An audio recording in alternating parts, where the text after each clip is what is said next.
শিলচর জেলা ভাজপা কার্যালয়ে যথাযোগ্য মর্যাদায় পালন করা হলো ডক্টর শ্যামাপ্রসাদ মুখার্জির 125তম জন্মতিথি এবং এই উপলক্ষে আয়োজিত হলো কার্যকর্তা সম্মেলন। দলকে আরো মজবুত করার সঙ্গে সঙ্গে উন্নয়ন ও প্রগতির দিকে দেশকে নিয়ে যাওয়ার ক্ষেত্রে নেতাদের ভূমিকা এবং আত্মবলিদানকারী স্বর্গীয় নেতাদের বিভিন্ন দিক নিয়ে আলোচনা করা হয়। বর্তমান জগতে ভারতবর্ষে বিজেপি সরকারের নেতৃত্বে যে উন্নয়ন প্রকল্প চলছে সেগুলোকে সঠিকভাবে বাস্তবায়ন করে সাধারণ নাগরিকদের উন্নয়নে সবাইকে এগিয়ে আসার আহ্বান জানানো হয়। এদিনের সভায় জেলা সভাপতি রূপম সাহা সহ অন্যান্য বিশিষ্ট জনেরা উপস্থিত ছিলেন। উল্লেখযোগ্য যে এই অনুষ্ঠানকে ঘিরে বিজেপি কর্মকর্তাদের মধ্যে উৎসাহের পরিবেশ পরিলক্ষিত হয়।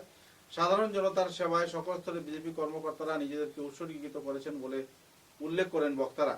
সরকারি প্রকল্পগুলোর সঠিক বাস্তবায়নের সাথে সাথে উত্তর পূর্বাঞ্চলে এবং ভারতবর্ষে বিজেপি সরকারের কর্তৃক উন্নয়নমূলক কর্মকাণ্ডে দেশের উন্নতি হচ্ছে বলে তারা নিজের বক্তব্যে উদ্দেশ্য তুলে ধরেন।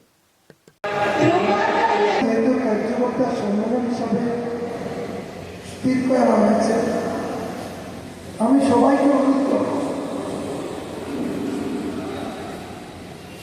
সবার শেষ হওয়ার পর্যন্ত আপনারা কেউ চেয়ারতে করবেন না, ওখানে করবেন না।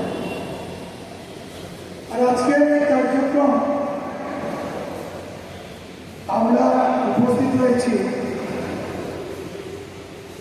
এখানে মঞ্চে আছেন আমাদের ভারতীয় জনতা পার্টি